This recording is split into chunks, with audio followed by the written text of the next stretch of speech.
MLC కవితకు మంత్రి Komatireddy Venkatareddy counter ఇచ్చారు. దానికి సంబంధించిన బ్రేకింగ్ న్యూస్ చూస్తున్నాం. కేసీఆర్ పార్టీ నుంచి సస్పెండ్ చేస్తే జిల్లాల పర్యటన చేస్తోందని, లేకపోతే చేసేవారా అంటూ క్వశ్చన్ చేశారు. కేసీఆర్ను ఉరి తీస్తే తప్పు లేదన్న మాటలకు రక్తం మరిగిపోతుంది కదా, మరి కేటీఆర్ హరీష్ రావులను ఉరి తీసినా తప్పు లేదా, ఆ విషయం కవిత చెప్పాలి అంటున్నారు మంత్రి కోమటిరెడ్డి వెంకటరెడ్డి. అసెంబ్లీలో చిట్ చాట్ నిర్వహించిన ఆయన బీఆర్ఎస్ నేతలు కోట్లు దోచుకున్నారని కవితే చెబుతోంది కదా అంటూ గుర్తు చేశారు.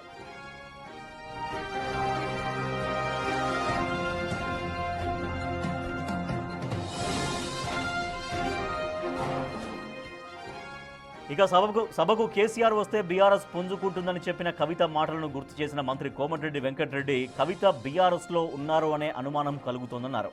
కవిత కన్ఫ్యూజన్లో ఉండడమే గాక అందరినీ కన్ఫ్యూజ్ చేస్తున్నారంటూ ఎద్దేవా చేశారు. ఇక బీఆర్ఎస్ హయాంలో నల్గొండ జిల్లాకు జరిగిన అన్యాయంపై నాటి మంత్రిని కవిత అడగాలన్నారు మంత్రి కోమటిరెడ్డి వెంకటరెడ్డి.